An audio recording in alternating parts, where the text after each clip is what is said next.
Hello, and welcome to the Dark Ages podcast, episode 65, Church and People.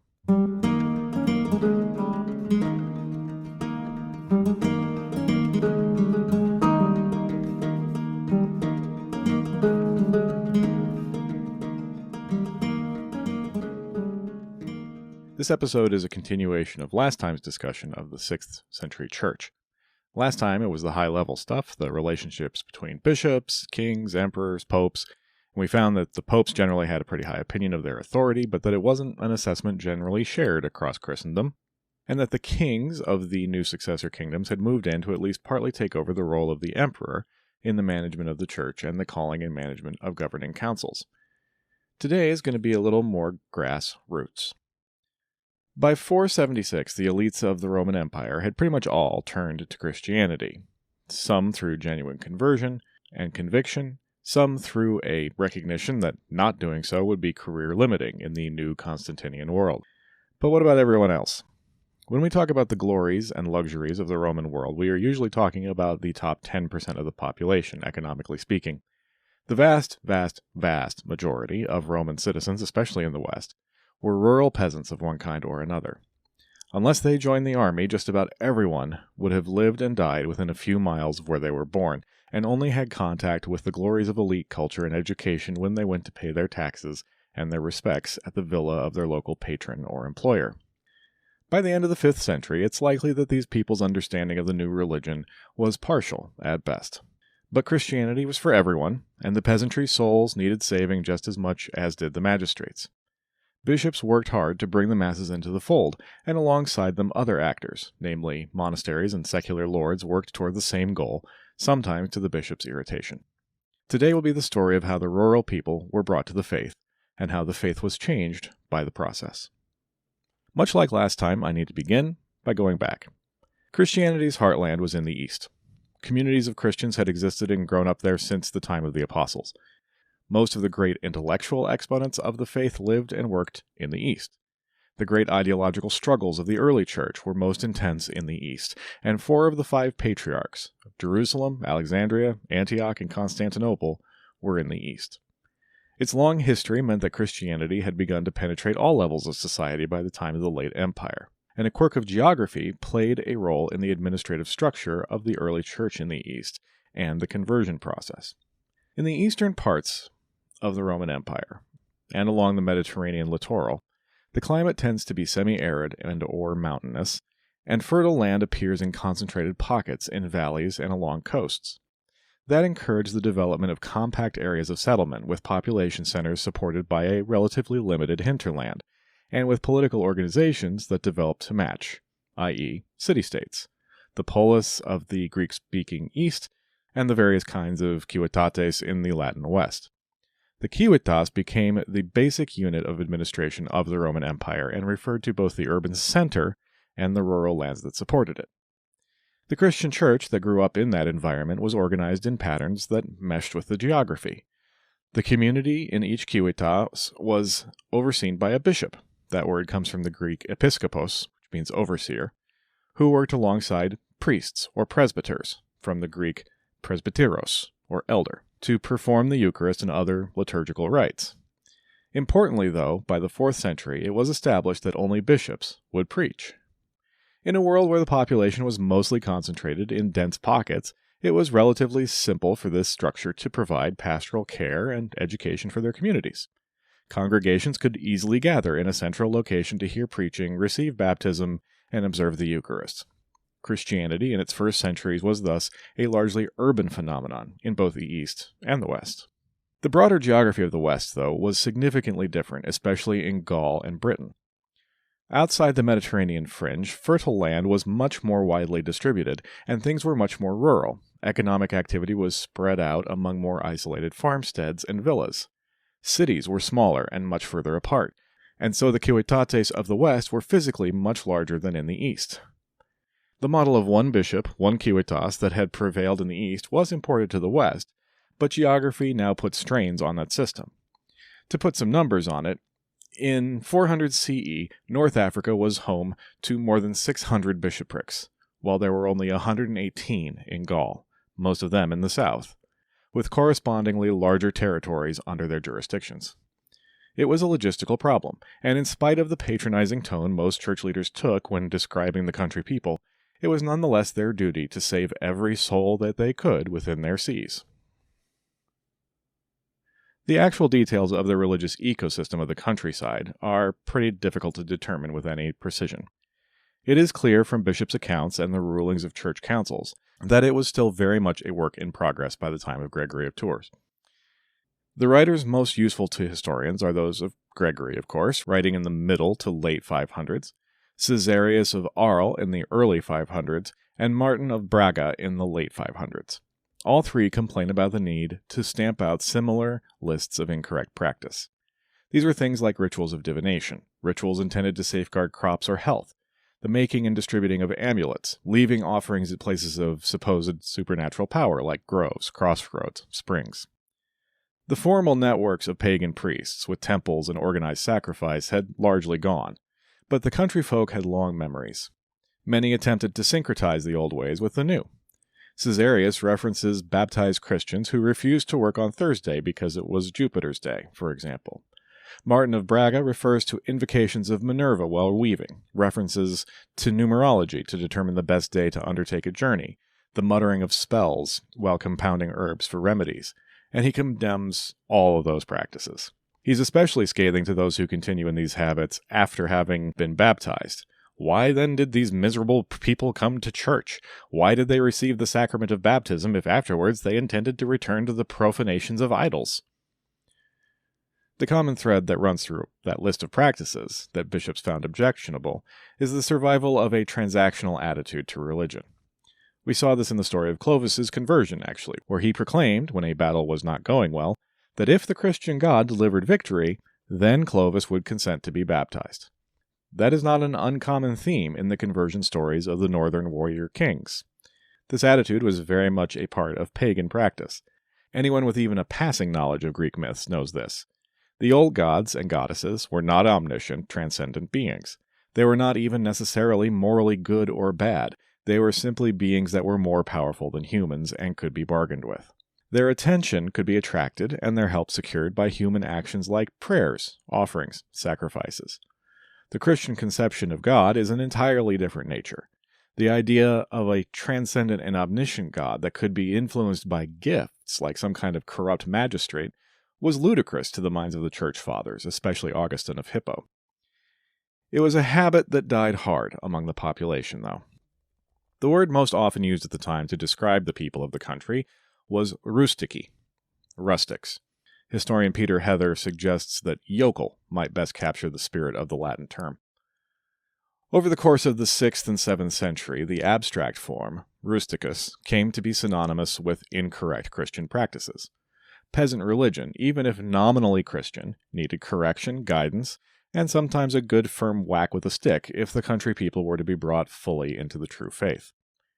Education was key in that project, obviously, and given that the peasantry was pretty much 100% illiterate, that education would have to come through imagery and preaching. And so there we are, right back to the bishop's logistical problems. Small churches had begun to spread into the countryside by the 520s, staffed by priests who could perform ritual services, manage almsgiving, but not preach. These networks of churches were under the direct control of bishops and were endowed with their own lands to support them. The extent of those networks is hard to determine. The evidence is patchy at the very best. But by the time Gregory was writing, there were 24 establishments in his territory in the Touraine. That made it much easier for peasants to access services, but it didn't necessarily improve access to preaching. Sermons could only be heard at whichever church the bishop was holding services in, and not all bishops preached every Sunday. That finally began to change with the Council of Vaison in 529. Caesarius of Arles prevailed upon his fellow bishops to allow priests to deliver sermons. This massively increased the number of congregations to whom instruction could be directly delivered, obviously. However, given that only 12 bishops attended the Council of Vaison, the idea took some time to spread. It took 100 years for the idea to be made standard practice in the Visigothic kingdom, for example. So what would these newly empowered priests have talked about then? In the 4th century, St. Ambrose had discoursed from his cathedral in Milan in elegant language and rhetoric in the finest traditions of classical Roman education. That kind of thing would not fly in the provinces. There was no guarantee that congregations would even stay for sermons at all. And if they were delivered in the highfalutin Latin of the aristocracy that the rustici could barely understand, odds dropped even further. Caesarius was actually notorious for locking the church doors after his flock had come in so they could not slip out before he delivered his address. Obviously, this is the days before fire marshals. But Caesarius worked to make sure that his sermons would be relevant and worth listening to, and to help his priests do the same. He produced a collection of sermons for the benefit of both bishops and priests, collected some of his own preaching, and added some sermons of Augustine of Hippo, all delivered in simple, unambitious Latin that would be comprehensible to its audience. It was very influential, and other collections began to appear at the same time. All emphasized simplicity in both language and concept. Other collections, like Gregory's Miracle Stories — our boy Gregory was quite prolific beyond the history that we've been talking about — could function as the seeds for sermons as well.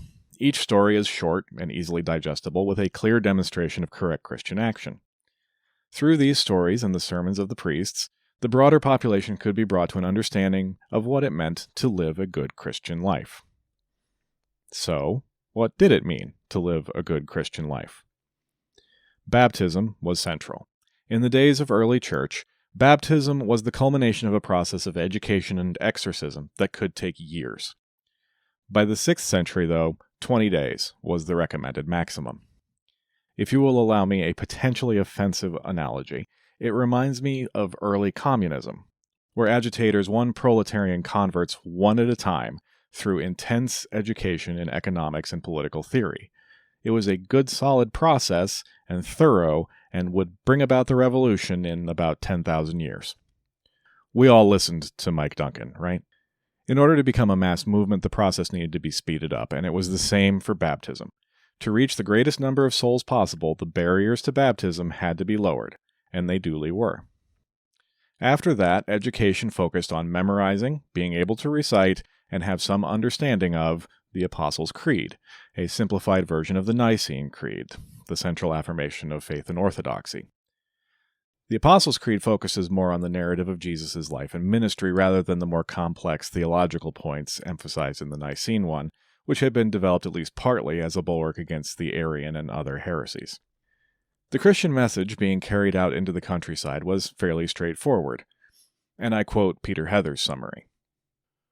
Christ's incarnation and resurrection had freed Christian believers from enslavement to the devil and opened the prospect of eternal life. In this world, meanwhile, the good Christian should attend church regularly, as well as avoiding theft, fornication, adultery, and murder. There was more to it, of course. The church's ongoing discomfort with sexuality led to attempts to regulate sex even within marriage, for example. But that was, essentially, the deal. What's missing from that message is any real attempt to foster the kind of intense, personal, and occasionally frightening spirituality that would be characteristic of the later Middle Ages. The focus of the church, even at Easter, was not on Christ's passion, but on the good news of the resurrection. In art, Jesus is almost always presented as Christ the King, often in imperial regalia or enthroned in heaven, not as the victim of torture and execution. The image of the crucifix would not become common until the 10th and 11th centuries. The church was aware that it had to meet its new audience mainly on that audience's terms. Conversions of convenience or based primarily on fear would always be shallow and easily reversed if circumstances changed. So it adapted itself to fit into the rhythms of life as easily as possible. The process of transformation from underground movement to mass religion had been ongoing since the 3rd and 4th centuries and been accelerated by imperial approval. Part of the process was the transition from pagan to Christian festivals. Christmas was set to coincide with the New Year celebrations of the Calends of January and Saturnalia. There was the deep bench of martyrs that was available, and they were mobilized, with their feast days being promoted as alternatives to previously established festivals that marked the pagan year. Today, this process is frequently and glibly described by many as Christianity having stolen these festivals.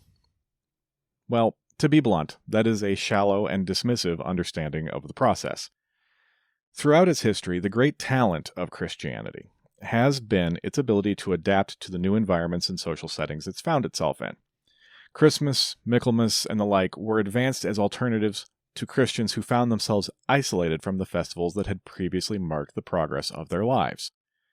The goal was to minimize the dislocation felt by converts who found themselves uncomfortable with the celebrations of their neighbors by offering an alternative.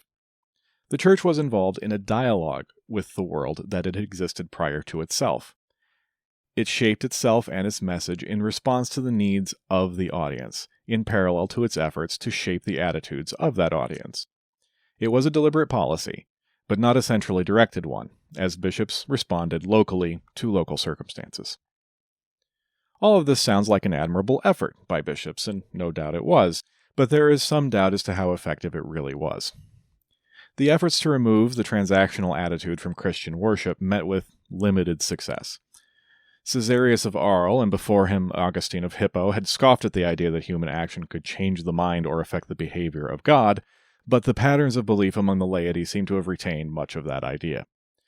Correct religious action in their minds could shape outcomes by persuading the supernatural to act one way rather than another.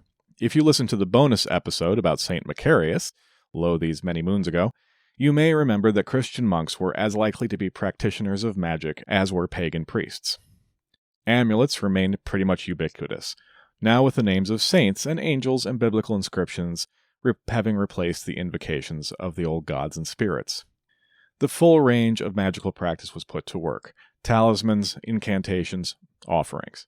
Caesarius railed against this kind of thing, and worked hard to suppress it. Christians should be focused, as he believed the Almighty was, on the fate of their souls in the next life, not on the relatively petty concerns of this one. But he largely failed. Even the well-educated leaders of the Church could not be entirely focused on the hereafter. Gregory of Tours relates how he used a recipe that he found in the Book of Tobias to cure his father's gout, and always wore an amulet to ward off migraines. Miracle stories and saints' lives are stuffed with examples of the simple one-to-one equation. Proper worship and action will lead to desirable outcomes in the here and now, as well as in the hereafter.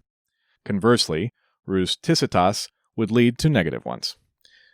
These arguments were, in their essence, arguments for a Christian magic that was more powerful than the old pagan one. The saints were available in shrines that were spreading across the countryside to provide a focus for such actions and petitions.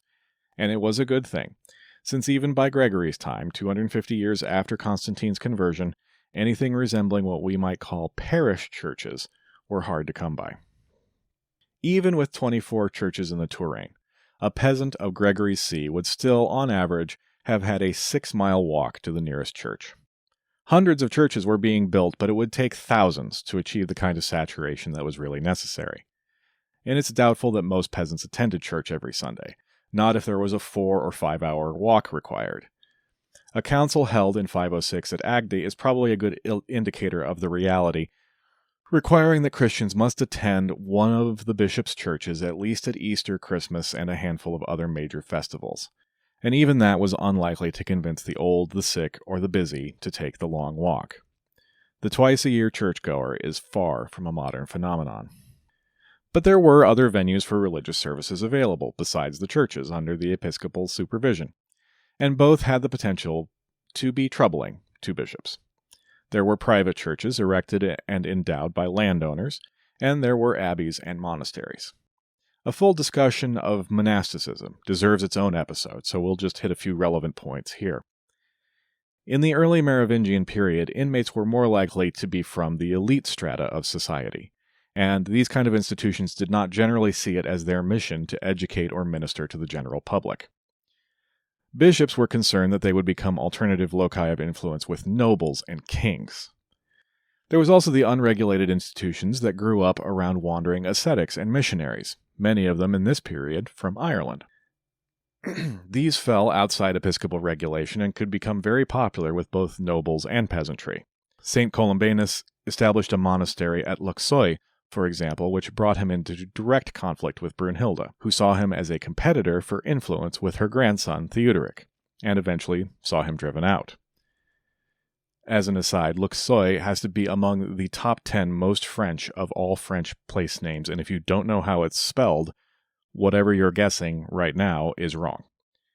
Anyway, institutions set up by Irish missionaries were doubly problematic for the bishops of the continent, since they followed the Celtic rite in their liturgy and practice. A deep pit of digression yawns at my feet here, and I must maintain my own writing discipline.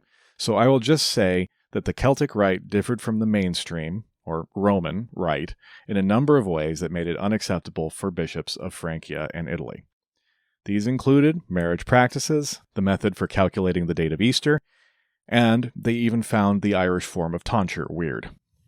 Really, both the Irish Church and the development of monasticism deserve much fuller treatment than they're getting here, and they are on the future episode list, so allow me to just move on to the phenomenon of private churches. I have gone on and on about the rewards that kings used to maintain the loyalty of their fighting men. Sometimes those rewards were physical treasure, gold, silver, so on, but more often, especially on the continent, they took the form of land grants. Land was king. In an almost entirely agrarian economy, land was the absolute bedrock of wealth. And unlike cash, it produced income in perpetuity. Agricultural production depended on labor. Land was useless with no one to work it. And the grant of an estate usually included the people who lived and worked on it. There were still plenty of independent farmers in Francia, but the estates granted to the king's followers were usually worked by tenant farmers or servile peasants who either paid rent in kind or owed labor to the lord. The legal status of these, called coloni or limitanae, varied. The completely bound serf of later feudalism has not quite yet arrived, but coloni still had much fewer rights than freeholding brethren. From early on, bishops had encouraged landowners to build churches on their estates as part of their efforts to carry the gospel to every class of society. John Chrysostom, the Patriarch of Constantinople from 398 to 404, had preached to his elite urban audience, "Many people have villages and estates and pay no attention to them, and do not communicate with them, but do give close attention to how the baths are working, not to the harvest of souls. Should not everyone build a church? Should he not get a teacher to instruct the congregation? Should he not above all else see to it that all are Christian?" In the West, at about the same time, Maximus of Turin said, "It is not right that you who have Christ in your hearts should have Antichrist in your houses, that your men should honor the devil in his shrines while you pray to God in church." Many landowners took up the call with sincere piety. Others could see upsides to the idea that were less spiritual. Having the whole labor force remain on the estates on Sunday rather than traipsing off down to the nearest bishop's church helped landlords maintain control over those populations. A piece of the estate was granted to support the church and its mission, and landowners felt entitled to set conditions on those grants. Sometimes they would claim a portion of the tithes that were paid by the congregation, just a little extra revenue capture there. And usually the landlord insisted on the right to appoint the priest. It put the priest firmly in the landowner's pocket, a useful mouthpiece for the boss. And that was a practice of which bishops would come to deeply disapprove. More often than not, the priest would be selected from among the estate's peasants. Education would be limited, if not non-existent, and the cleric's loyalty was firmly directed toward his landlord and patron, rather than toward the local episcopate. It all added up to a level of control over church affairs by secular authorities that bishops, and later popes, would come to resent and work hard to break. But those efforts lay in the future. Alongside all of these gentler strategies of pastoral care, education, improved access, there was a more frankly coercive element to the Christianization of the countryside.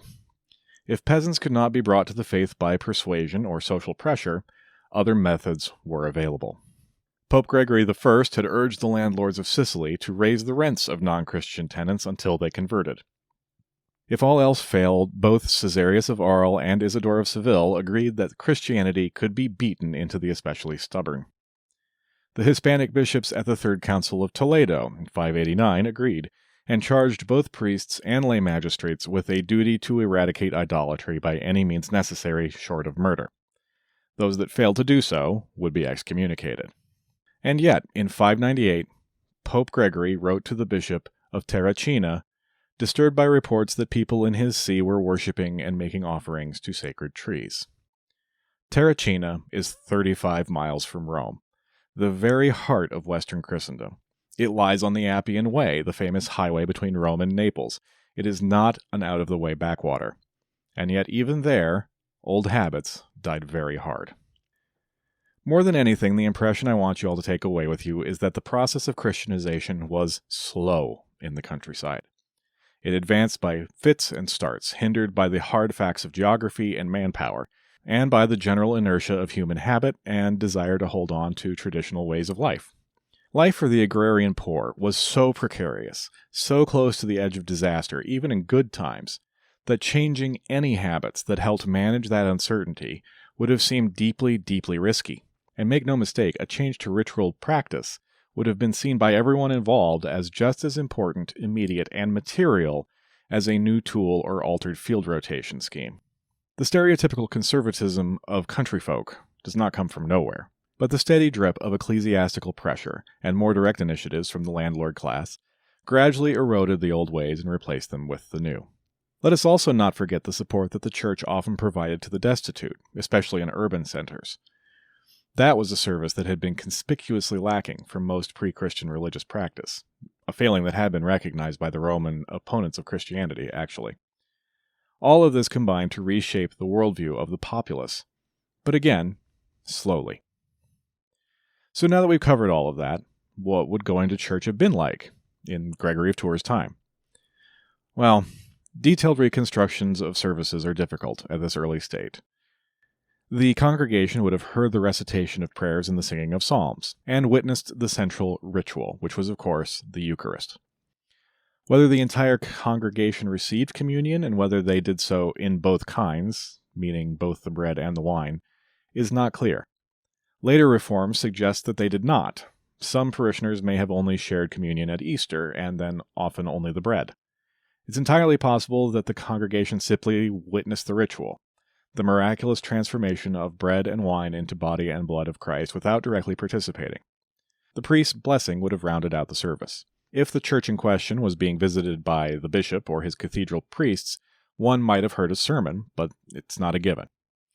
It's clear from the urgings of the likes of Caesarius that many bishops did not preach every week, and some may not have preached at all. Local variation in the depth and intensity of services was probably considerable. A barely literate peasant priest who recited and sang by rote memorization was probably considerably less inspiring than a Caesarius in full flow.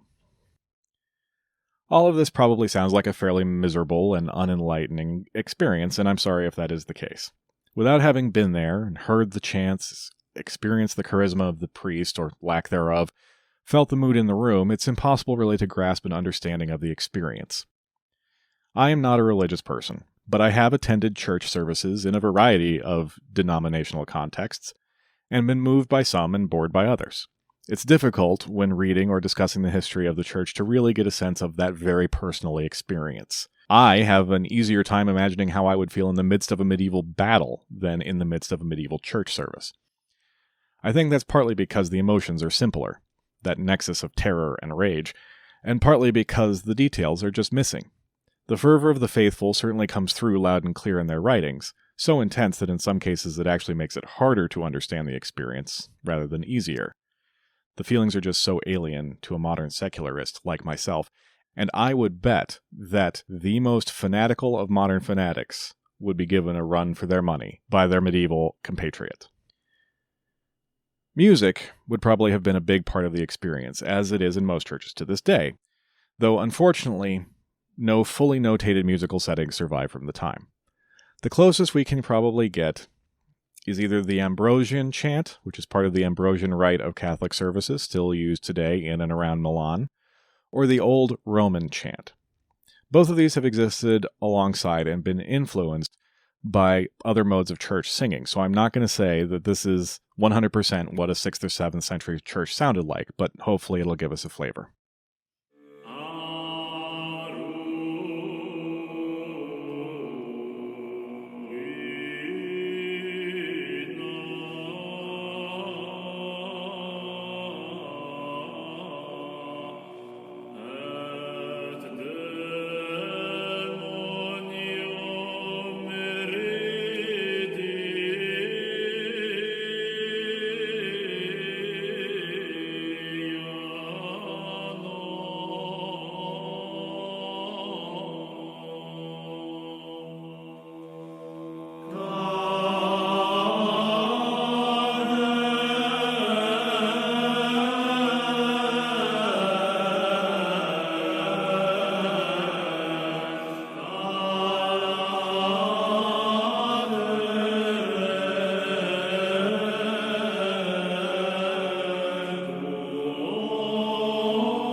That was the old Roman chant from the service of the Adoration of the Cross, the Qui Habitat in Auditorio Altissimi, performed by Ensemble Organum.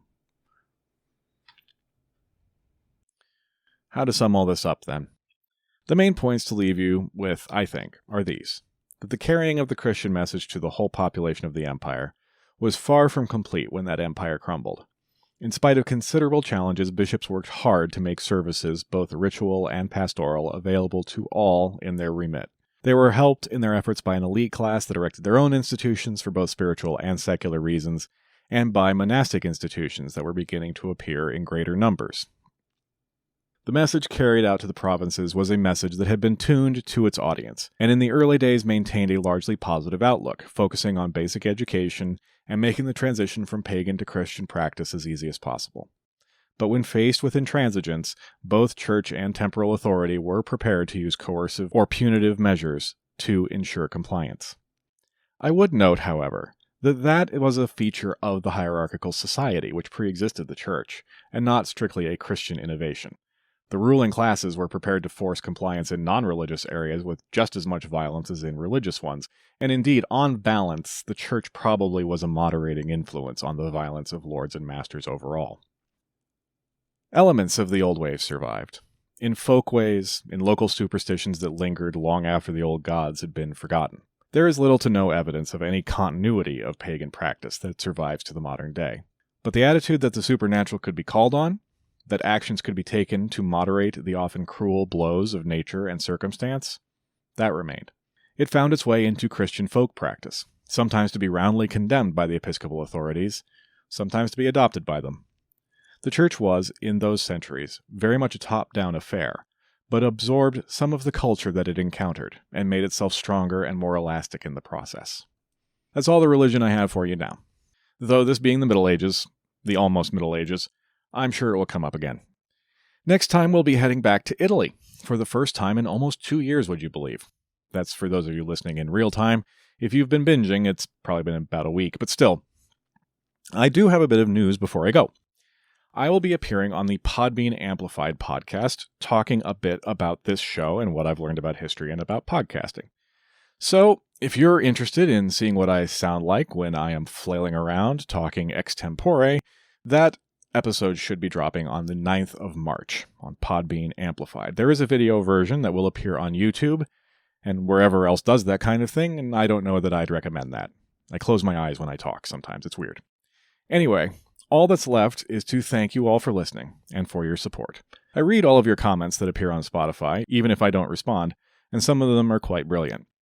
Supporters in need of special thanks, though, because of their support on Ko-fi.com are Matt and the generous Don, along with beloved monthly supporters Jeff, Toasty, Muggy, Paul, Jesse, Dusty, John, Alex, Mr. Jordan, Micaiah, Barchester, and a big welcome to new monthly contributor Tom.